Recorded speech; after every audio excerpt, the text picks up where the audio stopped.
谢谢啊。再见。谁给你寄的呀？陈凤英。魏红，或许你没想到我会给你寄信来吧。首先，我想要给你说一声对不起。一是对不起，破坏了你的家庭；二是对不起，我一时冲昏头，拿刀对着你的举动。说实在的，当时我真的对你恨之入骨，我就没明白，为什么在陈大志心里，我跟孩子加起来都无法超越你。这段时间，是我第一次真正的冷静下来，思考这件事。原来从头到尾，都是因为我自己太傻，傻的以为有了陈大志的孩子，他总有一天会回到我身边；傻的以为你们离婚以后，陈大志会接受我；傻的想，如果杀了你，陈大志是不是就不会再惦记你了？现在换来的都是我应得的，只是唯一放不下的是我的儿子。如果你能和陈大志复婚，我恳求你，能不能好好对待我儿子？我陈凤英天打雷劈，但是千万不要牵连我的孩子。不敢求你原谅，只求你能接受我的儿子。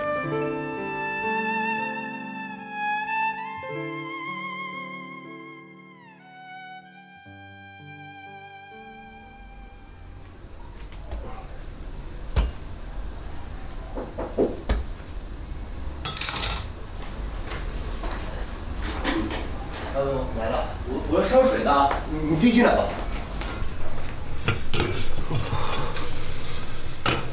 你在干嘛呀？这是啊？不是我给东东熬点鸡汤，这以前没弄过，就瞎准备。哎，等一下，这个不是这样弄的。我来吧，我来。啊，行，你把这个带上。来，那麻烦你了。拿过去。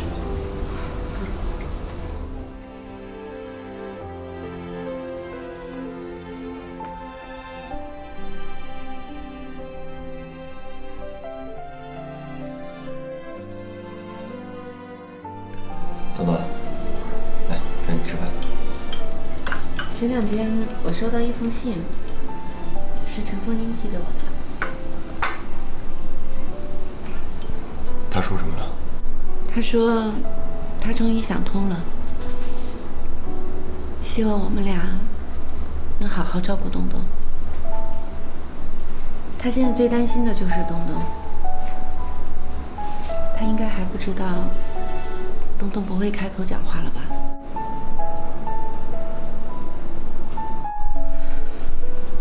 这样吧，改天我抽个时间带东东去见见他妈妈。解铃还须系铃人，也许东东看到他妈妈就愿意开口说话了呢。我知道了。东东，快吃。魏红，怎么了？没事，吃饭吧。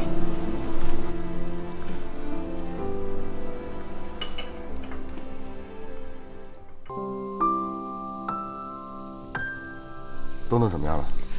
东东的情况的确是因为受过刺激以后的一种心理障碍，恐怕要经过一段时间的治疗，好好调整。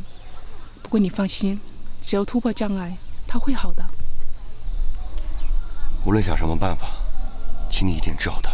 我会的。陈医生，这次真的是麻烦你了。放心吧，我会尽力的。大志，你也别太担心了，东东他一定会好起来的。妈说的对，爸，只要我们一起努力，东东一定会很快就好起来的。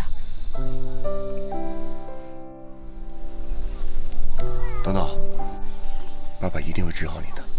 在心理医生的帮助下，东东慢慢有所恢复，虽然还是不能开口说话，但是已经能发出一些音来。而周卫红因为放心不下陈大志父子，经常到家里去帮助他们打理家务。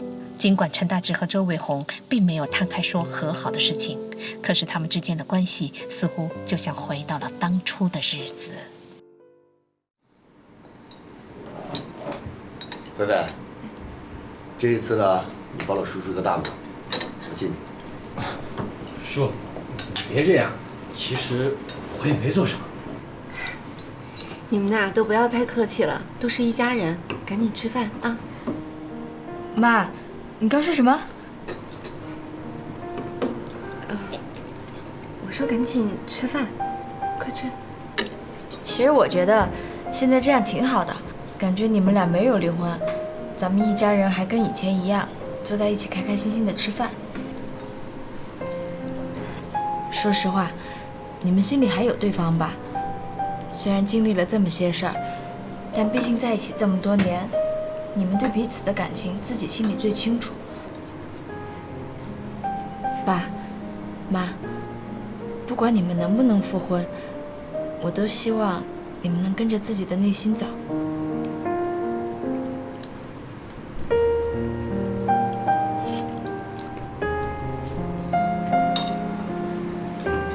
吃饭。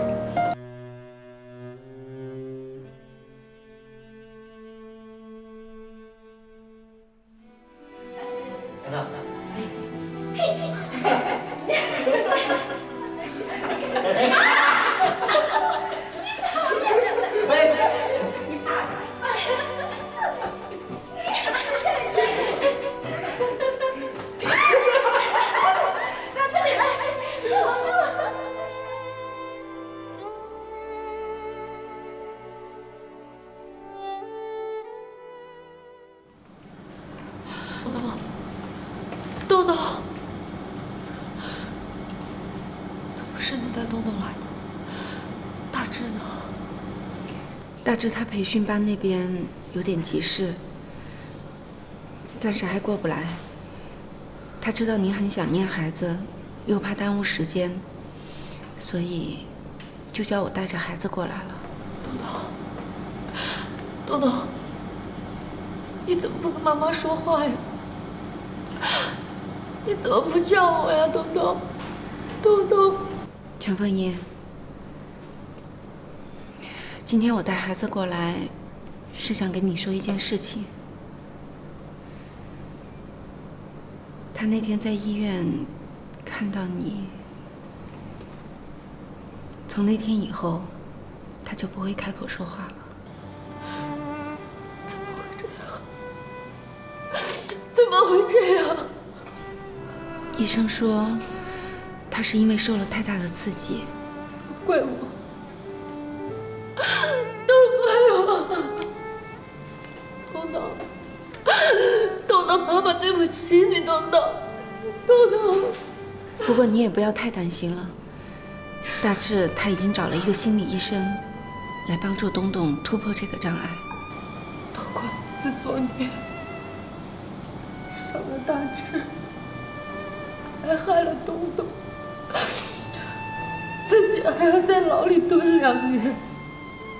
你说我怎么就这么傻呀？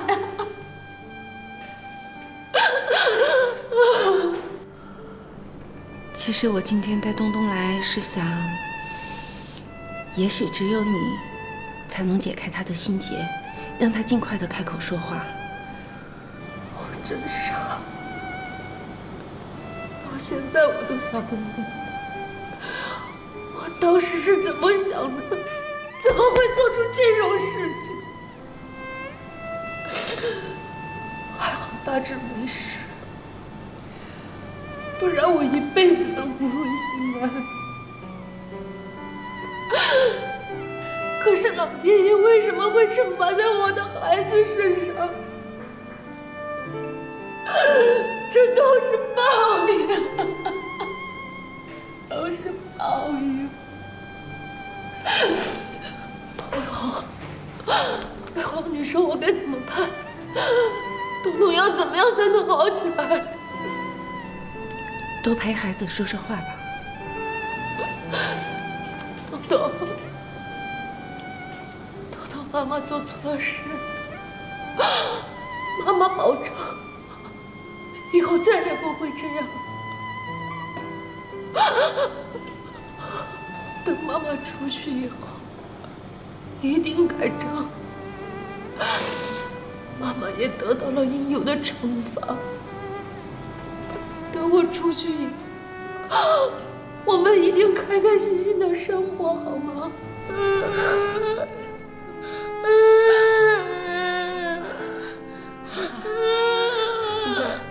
没事了啊。你刚刚已经听到妈妈说的了，她知道错了，以后也会改正的。等妈妈以后出来呀，她会再好好的陪你。每个人都有做错事情的时候，但是只要知道改正，那我们就应该给她一次机会，原谅她，好不好？美红，谢谢你，真的谢谢你。其实我只是希望，我们大人之间的事情，不要影响到孩子。就像我们家瑞瑞一样。那封信你收到了吗？收到了。其实我知道，在你的心里，从来都没有放下过大志，就像大志从来没有放下过你一样。在里面这些日子，我想了很多。也许是因为我太执着了，发生这样的事情，我谁都不怪，全都怪我自己。到现在，我什么想法都没有，我只是担心东东。如果你跟大志和好以后，我知道你的顾虑。我和大志，不管以后会怎么样，我答应你，一定帮你治好孩子，让他健健康康的成长，开开心心的生活。我真不知道该说什么了。美红，对不起，真的对不起。好了，你别这样了。你自己在里面要照顾好自己。等你以后出来，再开始新的生活。希望到那个时候，真的会有一个心疼你的男人，好好的过日子。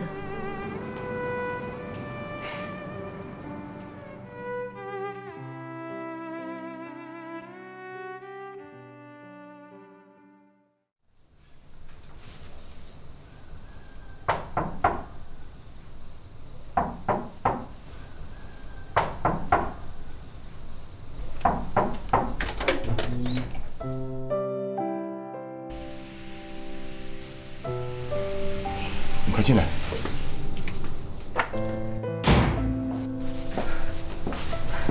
老板，来，把菜放桌放一下。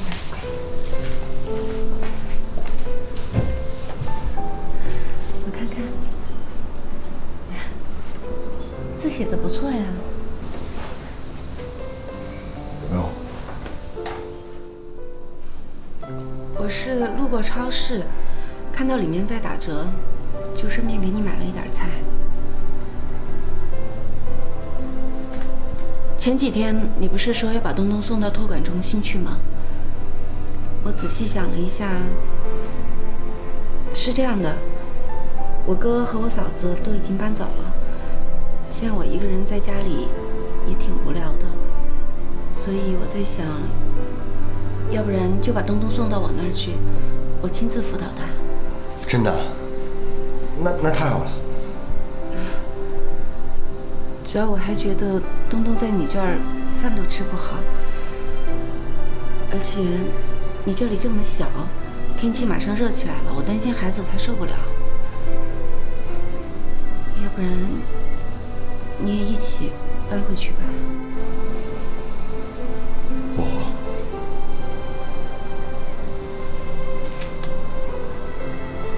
一起。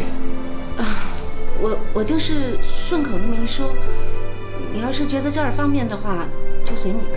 不，我搬，我马上就搬。那我先去做饭。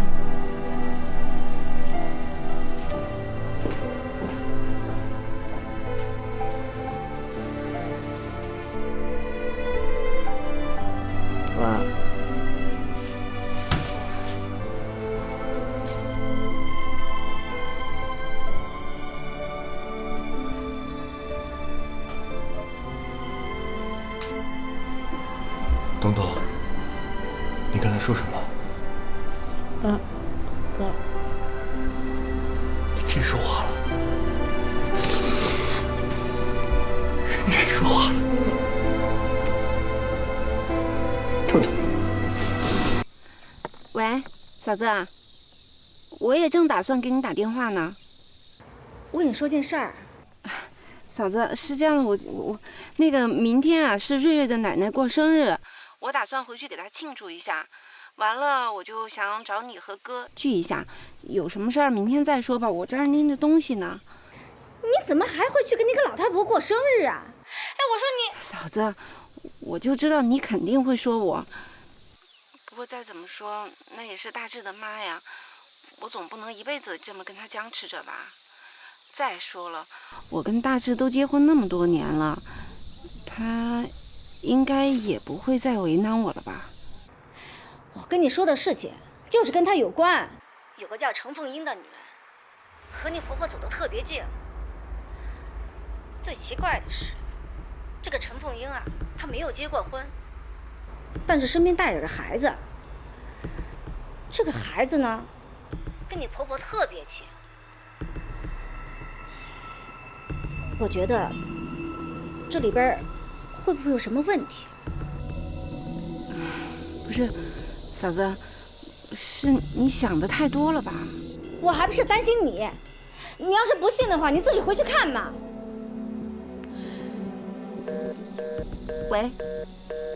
喂，嫂子刘梅的来电不禁让周卫红变得有些忐忑。虽然她十分相信自己的丈夫，但又觉得无风不起浪。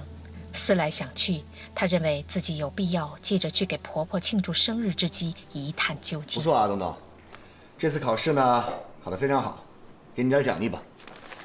说吧，想吃什么？那你想要什么奖励啊？我想跟你学钢琴。学钢琴？嗯。那这样，等我有时间呢，我就教你钢琴。太好了，我也可以学钢琴了。学钢琴。校长，没想到东东跟大志一点也不生疏，他正缠着大志教他弹钢琴呢。哎呀，要说学钢琴呐，东东早就该学了。校长，您别这么说，这些年啊，您已经为我们母子做得够多的了，我知足了。你呀，就是这么善解人意。哎，所以呢，我一直把你当成我儿媳妇的第一人选。哎，只可惜我那儿子啊，不知好歹，没这个福分呐。行了，校长，这儿我来就行了，您休息一会儿吧，顺便跟东东玩玩。这些日子啊，您差不多半个月都没见着他了吧？哎，你别说，我还真有点想这孩子了。那行，那我就过去了，你一人在这忙啊。东东，来扶奶奶。好，来吧。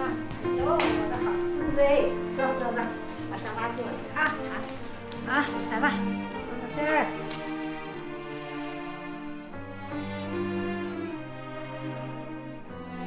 啊，健康长寿。好，谢谢。校长，生日快乐！好，谢我谢。祝你天天开心。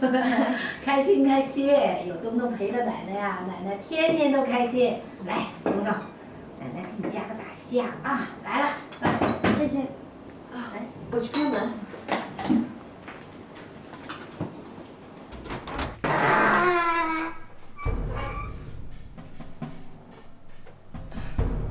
你是谁呀？大志。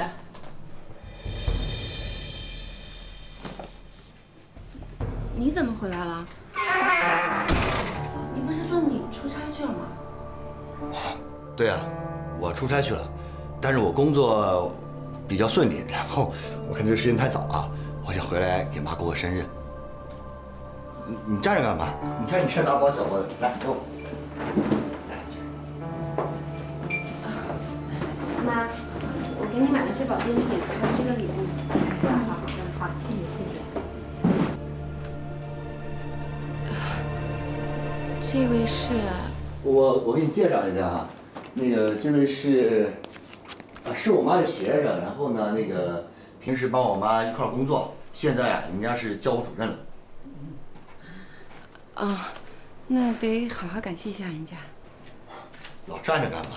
来，咱们吃饭。啊，你是客人，您先坐。阿姨，我们不是客人，我是奶奶的孙子，奶奶可喜欢我了，奶奶还说她家就是我家呢。小孩子别乱说话。快坐吧。站着干嘛呀？咱们坐啊。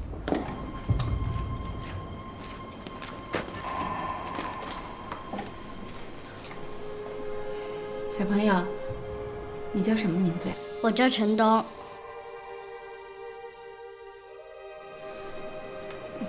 你爸爸呢？没有一起来吗？我没有见过我爸爸，妈妈说我爸爸在很远很远的地方工作，我只知道他是钢琴老师，他的钢琴弹得非常棒，和陈叔叔一样。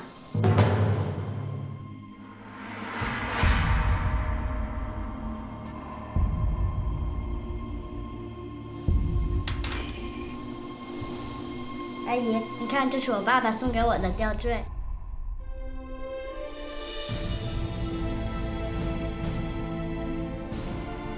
你一个吊坠有什么好显摆的？真巧啊！我家里有个姐姐，跟你也有一样的吊坠。姐姐的爸爸也姓陈，也是钢琴老师。妈，这个孩子跟大志小的时候一模一样，也太巧了吧！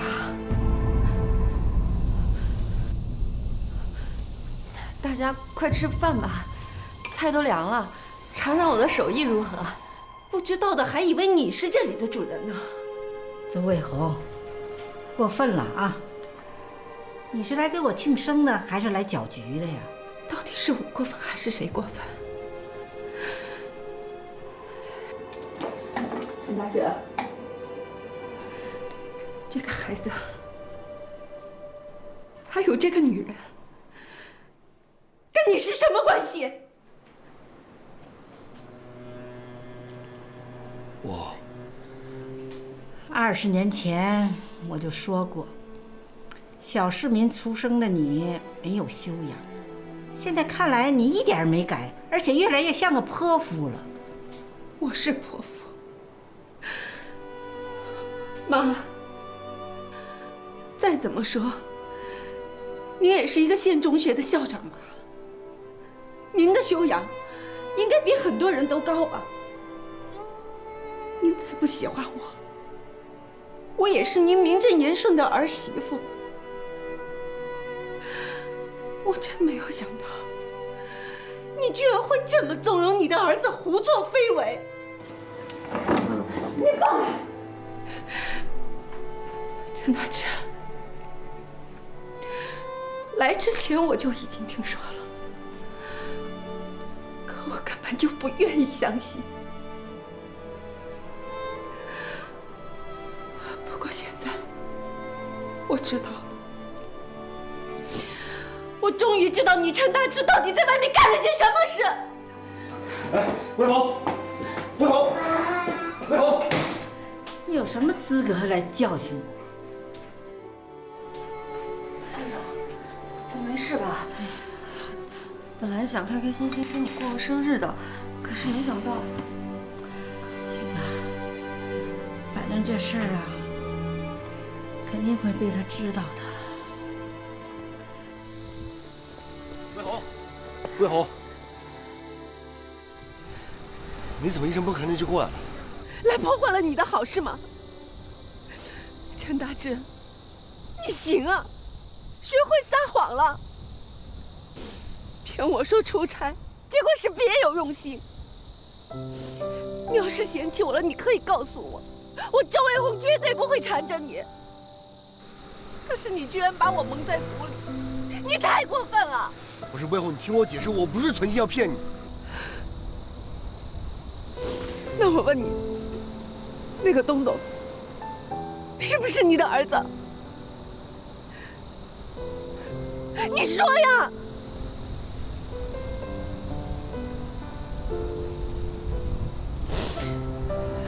我明白了。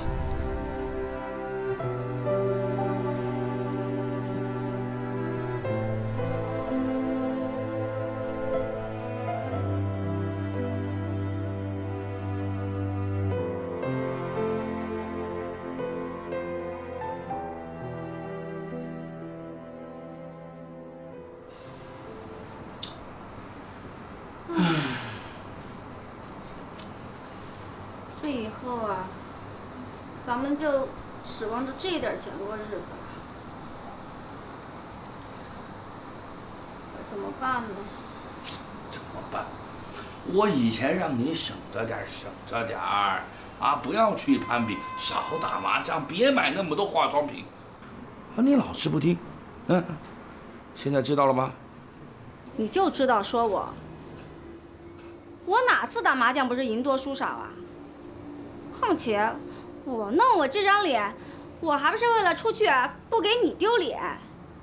你看外面那些女人不爱保养，满脸长斑，那出去都吓死人了。我觉得这个钱花得值。哎呀，是，反正都是你有道理。那你呢？我让你不要抽烟，不要喝酒，你干嘛不听啊？现在知道厉害了？找你妹妹去。怎么？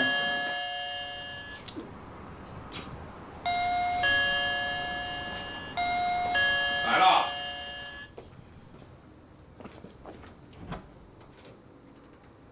魏红，哎，您怎么来了？快进来，快进来！哎，魏红，哎，你怎么来了？来，进来坐。哎，你去找那个老太婆了没有啊？啊？快坐！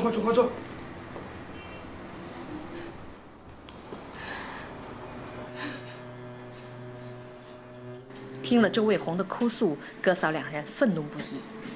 嫂子刘梅更是直接去找陈凤英对峙。尽管如此，她并没能弥补周卫红被刺痛的心。陈大志的背叛让周卫红的生活坠入谷底。他很清楚，哭闹都是徒劳。冷静过后的他决定勇敢面对。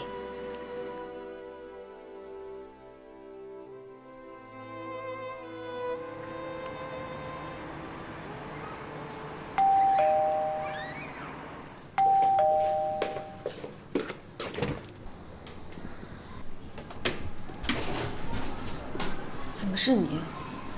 你放心，我不是来找你闹的。那请进吧。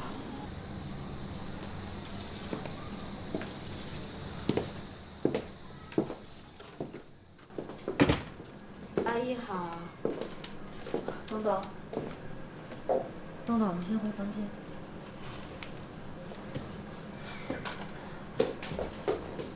你坐吧，我给你倒杯水。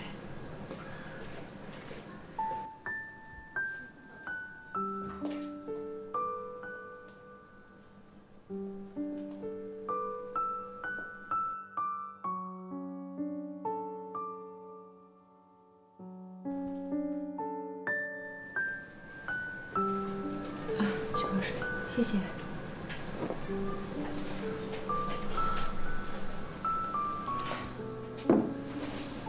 得出来，你很爱你儿子。是的，他是我的一切。既然如此，那你为什么不给他一个完整的家？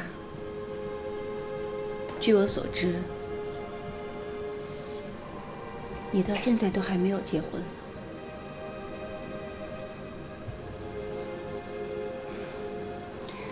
我对你的私生活不感兴趣，我只是想知道，你们母子和陈大志到底是什么关系？事到如今，瞒也瞒不住了。好，我全都告诉你。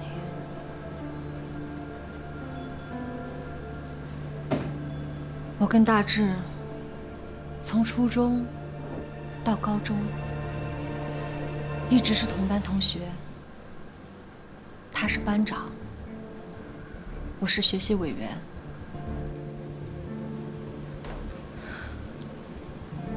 原来是青梅竹马。几年中，大大小小的考试，第1名，永远都只属于我们俩，不是他，就是我。在学校举办的各种活动中，我们都表现非常的出色。就这样，我们顺利地考上了大学，读研究生。大志的母亲，也就是当时我们的王校长常说，我们是他教过的学生中最优秀的。他不会是把你当成儿媳妇的人选了吧？是的，校长亲口对我说，想我做他的儿媳妇。我也一直以为大志是喜欢我的，只是碍于他脸皮薄，没有向我表白而已。直到你的出现，彻底地打乱了我们的生活。这跟我有什么关系啊？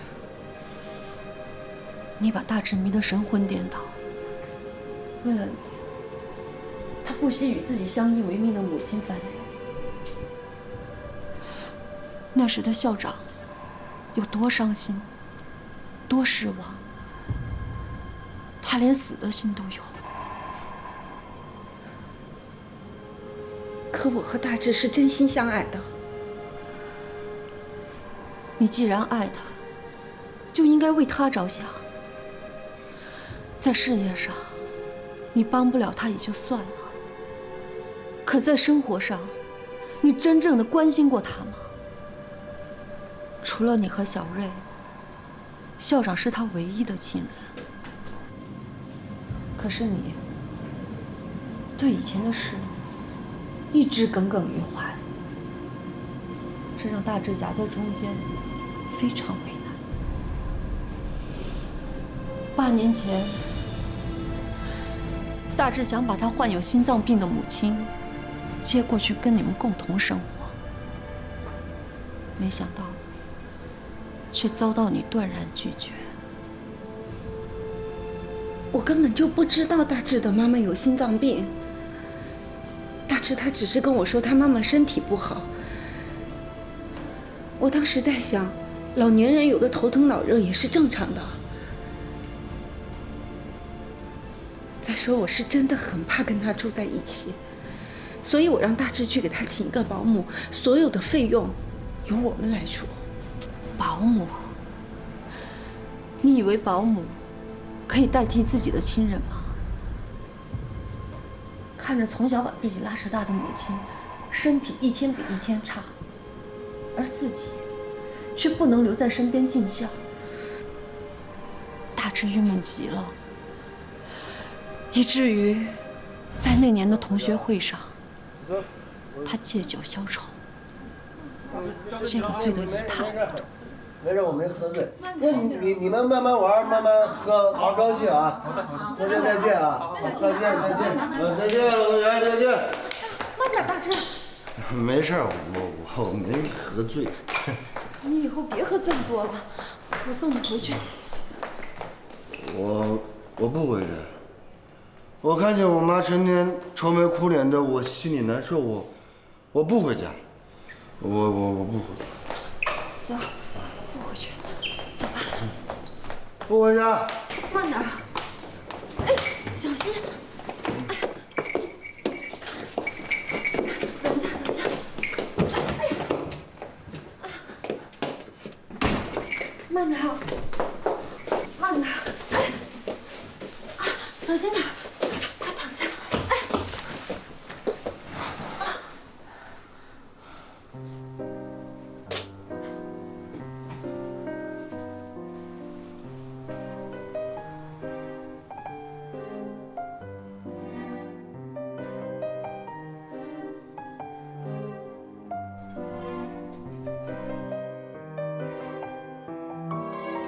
魏红，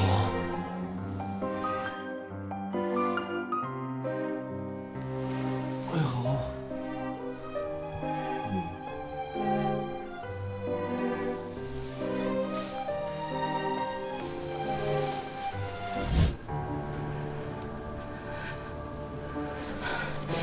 你们实在是太过分了。我承认，当时我是有些意乱情迷。可大志，毕竟是我一生中唯一爱过的男人，我们就只有那一次。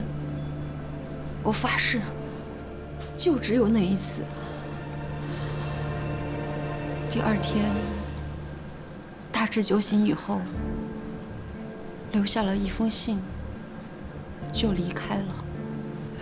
那你们为什么到现在还纠缠不清？1个月以后，我发现我怀孕了。我也不知道当时哪来的勇气，想要把这个孩子生下来。那大志他知道你怀孕吗？他知道。他求我打掉孩子，可我没同意。虽然我知道他的心里只有你，可我坚信，只要生下这个孩子，他迟早会回到我的身边。因为你能给他的，我照样能给；你不能给他的，我也能给。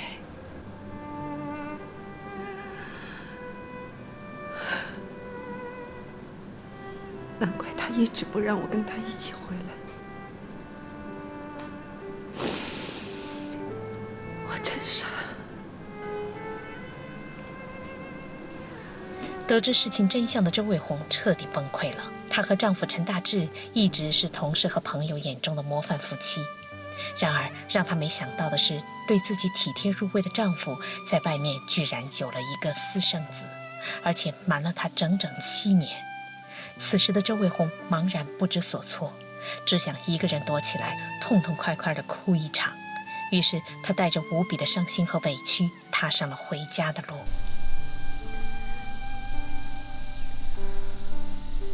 大志，我们分手吧。分手？魏红，我不会同意分手的。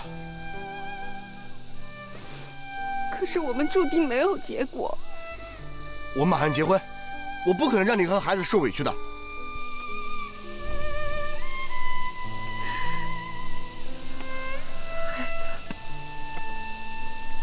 孩子我自己会解决的。不行，我们把孩子生下来吧，好不好？我何尝不想呢？可是我知道你想说什么。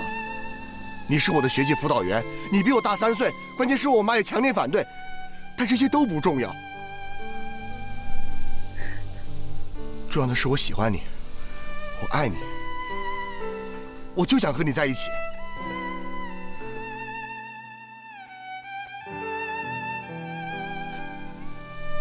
大志。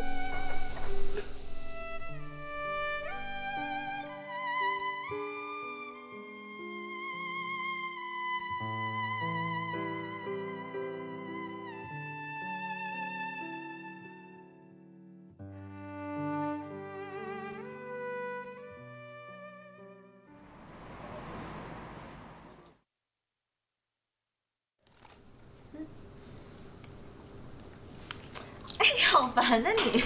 好了好了，来。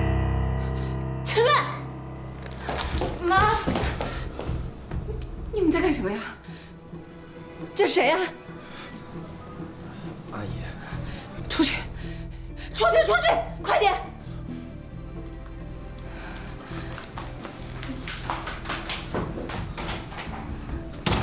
妈，你这是干嘛呀？我干嘛？你想干嘛呀？小小年纪这么不自重，大的气我，小的也气我，你们这是想逼死我呀你！妈，对不起，是我不对，但你也不至于这样吧？是不是出什么事了？你说呀！哎，妈，怎么了？怎么发这么大脾气啊？哎，待会儿到了我们家，你可别乱说话啊！魏红她现在可一点打击也受不了了。哎呀，行了行了，你一路上都念了几十遍了，你到底我是婆娘还是你是婆娘？但我不是担心你那嘴吗？没遮没拦的，成事不足败事。哎，你们家哪次遇到事情不是我帮你们出头的？你现在又来怪我，那你一个人去，我回去了。哎呀，行了，姑奶奶，算我说错了，行了吧？啊，你眼看就到了，走。大志，我一直觉得你们知识分子都是负责任的男人呢，啊，你现在做出这种事情来，你让我怎么说你？是我不好，我对不起魏红，我也辜负了你们对我的信任。可当时，我真的就是一时的糊涂。我和魏红的感情你们都知道，我从来就没想过我会背叛她。你当我们傻呀？你跟那个女人的孩子都那么大了啊，你还口口声声的说你不会背叛我们家魏红，你也太卑鄙了吧！我跟你说，你今天必须当着我们的面给我们家魏红一个说法。爸，你真的太过分了，我完全没想到这种事会发生在你身上。事情不是你们想的那样。我当时真的就是喝醉了，当我醒过来的时候，我心里特别的后悔。我苦苦的去哀求他，让他把孩子给打掉，可无论我说什么，他都不愿意。后来孩子出生了，我想着孩子是无辜的，我就只能背着你们偷偷的把孩子给养大。哥，我和魏红做了20年的夫妻了，我求求你，你去帮我劝劝他，让他给我一次机会。给你个机会？那谁给我们家魏红机会呀？你现在有点钱你就出去报个2呢，那以后等你钱挣多了，名声大了，你还不出去养个小3小4的呀？哎呀，就事论事，你是劝和还是劝离呀？我跟你说，像他这样的人呢，就应该给他挑明了说，不然他还会犯错误，以后有你妹妹苦头吃。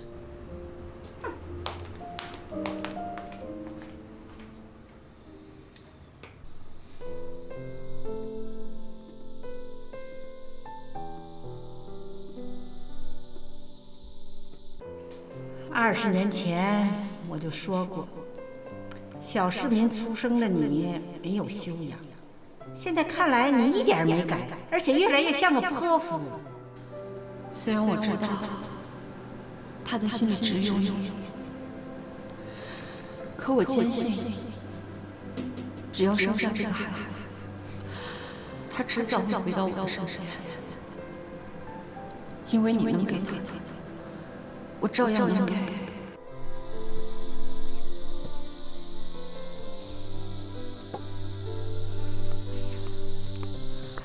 哎呀，我说魏红，你为那样的男人哭，不值啊！我一直以为我跟陈大志的感情比谁的都深，谁也动摇不了。可现在看来，也只不过是不堪一击。哎呀，我说，这年月，这离了谁不能过？你看你条件那么好，到时候我让我那些姐妹给你介绍个比他好10倍、100倍、1000倍的，我气死他我！这换作是我呀，我直接离了。话倒是说的容易，我都活到这把年纪了，突然间什么都没有了，我真不知道自己以后该怎么办。魏红，你不是一无所有，你还有瑞瑞，还有你哥，还有我呢。我们会一直陪着你的。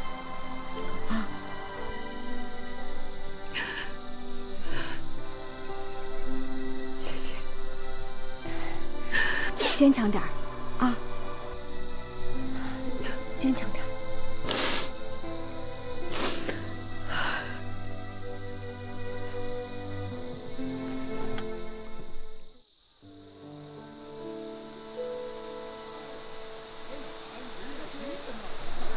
瑞瑞，瑞瑞。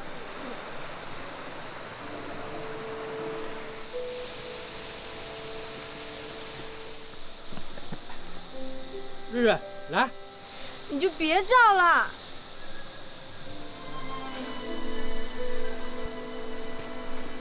瑞瑞，你怎么了？是不是我昨天走了之后，你妈妈她又骂你？都是我不好，要不你打我吧，你骂我吧，只要能让你舒坦一点，你想怎么样都行。有什么事你千万别憋在心里啊！我求你了，瑞瑞。啊？瑞瑞，你怎么了？是不是我说错什么话了？对不起，对不起，瑞瑞，你打我吧，你打我吧。不是，是我爸，我爸他……啊，你别哭啊，瑞瑞，有什么话你好好说，说他怎么了？我爸他在外面有人了，还生了个儿子，都快7岁了。啊！你别哭，别哭啊！你别哭啊！真看不出来，你爸他隐藏的挺深的，在外人面前，他都是一个标准的模范好丈夫。真没想到他还能做出这种事情。我爸他以前也不是这样的。那他……我知道了，肯定是我奶奶，奶奶一直跟我妈出不来，肯定是他搞的鬼。你别着急啊，慢点。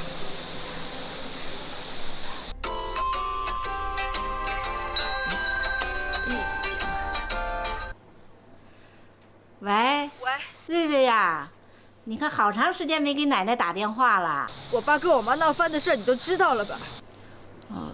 他们怎么了？你帮我爸把小三养在家里，这样对我妈来说公平吗？我知道你不喜欢我妈，但她毕竟跟我爸在一起这么多年呢，你怎么能做出这种事情呢？瑞瑞呀，你听奶奶说啊，这事儿太复杂，奶奶一时半会儿跟你说不清楚。我不听你解释什么，我只想告诉你，现在如你所愿，他们打算离婚了。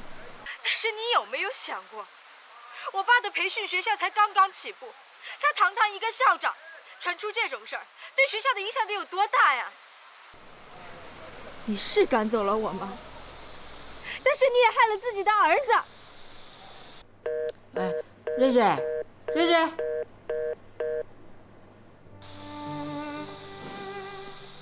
好了，瑞瑞，啊，别哭了，别哭了啊！这不是还有我在呢吗？啊，好了，别哭了啊！我今天把大家叫到一起来，是有重要的事情要宣布。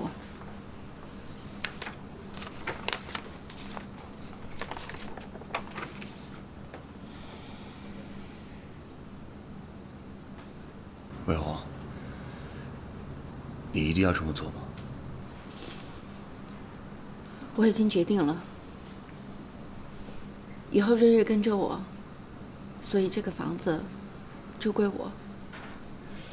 至于其他的财产，这里面写得很清楚，你最好赶紧看一下，有什么问题就提出来，如果没有问题，你就签字吧。不，我不同意离婚。魏红，我求求你了，给我一次机会。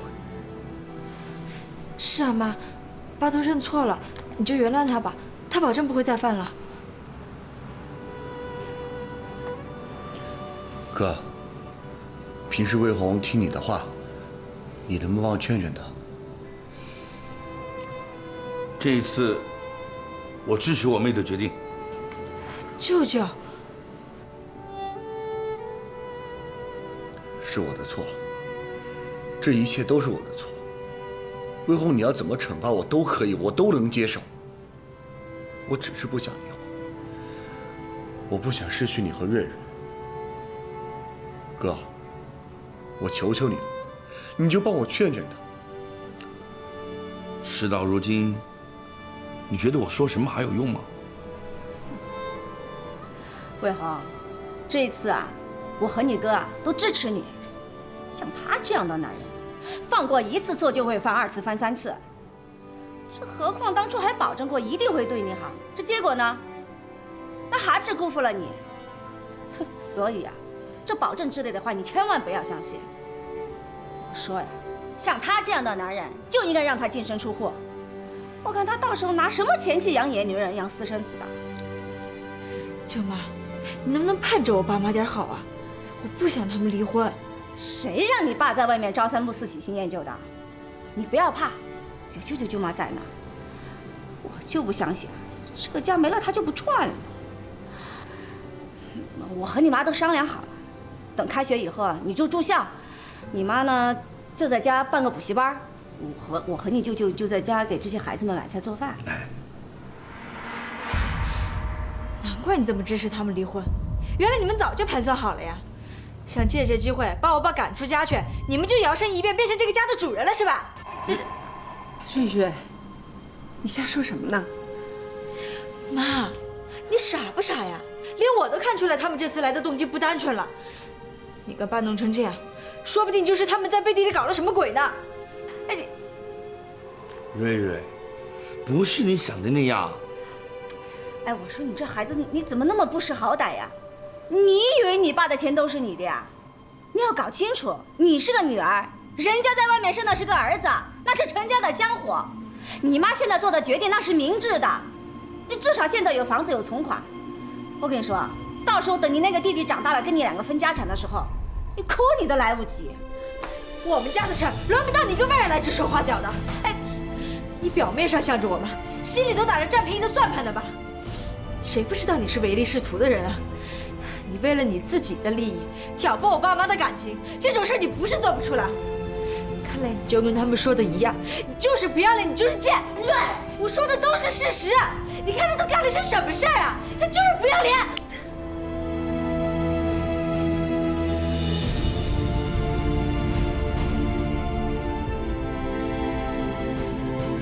我怎么就教出你这么一个不懂尊重长辈的人？你打我！你居然打我！哎，丫头，瑞瑞，丫头，瑞瑞。哎，瑞瑞。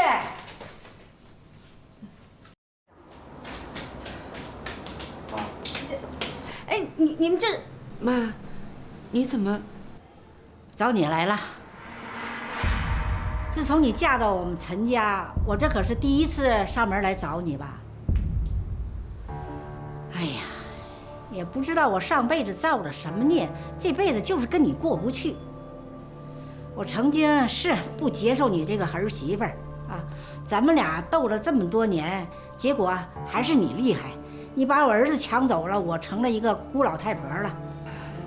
妈，哎，行了行了，什么都别说了啊！这次这件事儿不就是为了这孩子吗？啊，今天我把东东带来了啊，让他当着你的面给你说一声对不起，行了吧？东东，给阿姨跪下，跪下！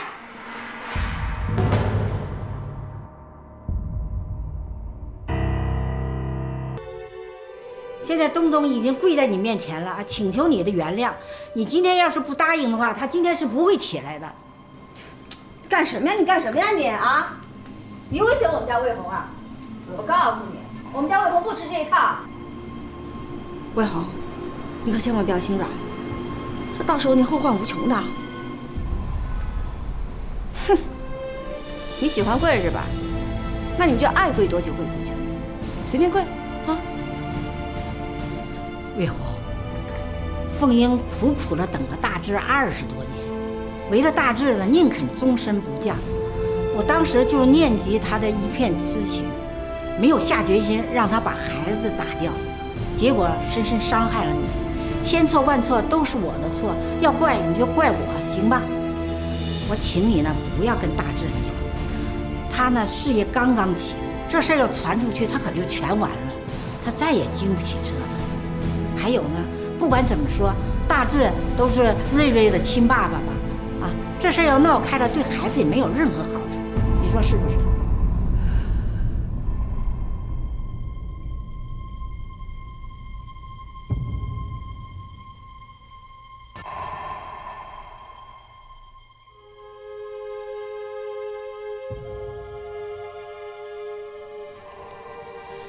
怎么？这些你还嫌不够啊？啊，你是不是让我这老太婆给你跪下，你才满意呀？那行，那我现在就给你跪下。哎妈，哎妈，你起来，妈，起来，妈，我答应你还不行吗？哎呀，你疯了呀你！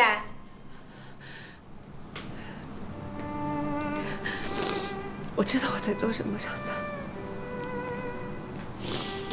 妈，你先让孩子起来吧。东东，起来。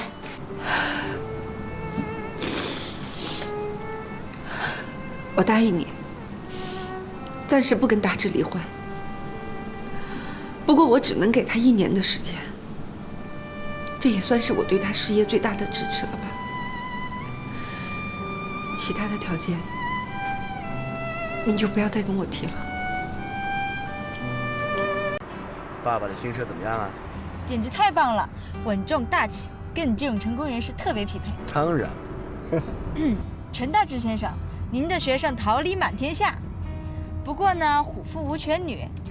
我现在呀也是川美的正式学生了，看录取通知书。四川美术学院，行啊，丫头，不错呀。这样，咱们今天啊庆祝一下。咱们现在呢去接妈妈，接完妈妈，咱们好好吃一顿。好，走。坐稳了。哎，听说那商场打折，咱们今天去看看吧。哎，行啊。哎，我正好要买护肤品哎。这女人啊，一到咱们这年龄就长斑，烦死了。对对对，我听说那个广药百花坊的祛斑产品特别不错，你可以试试。那这样，一会儿你们去逛吧，我们家大志说来接我，人家快到了。周老师，好羡慕你哦，都结婚20年了吧？他们夫妻俩还那么恩爱。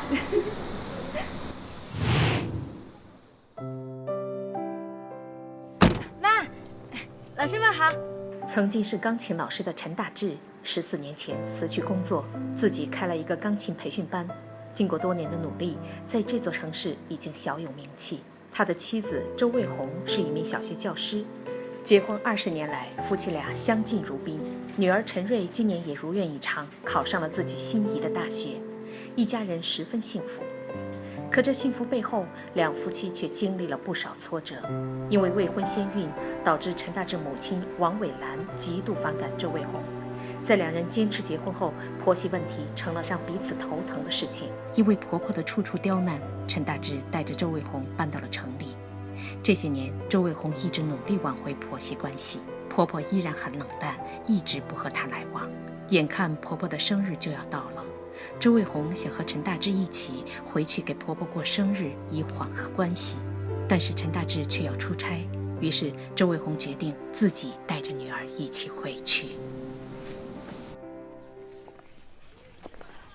妈，爸都不在，你一个人提这么些东西去干嘛？正因为你爸不在，我们就更要去，否则奶奶一个人过生日多么孤零零的呀。哦，我知道了，做给我爸看的是吧？瞧你说的，什么叫做给你爸看的呀？哎，妈，我跟你商量个事儿呗。什么事儿？是这样的，我跟我同学呢都要各奔东西了，大家以后很少能聚，工作之后吧就更不能见面了。所以大家就想趁这个假期多聚一下。奶奶那边你自己去好不好？你不去怎么行呢？不行不行。哎妈，很多同学以后就要去外地了，都见不上了，你答应我吧，你求求你了，你答应我呗。行行行，我答应你。不过你也得答应妈。那除了跟同学在一起呢，不许跟别人在一起。还有，每天晚上10点钟之前必须要回家。你别怪妈啰里啰嗦的，这是为了你好了嘛，你说的全部都答应，好吧？给小心啊，拜拜。慢点。知道了。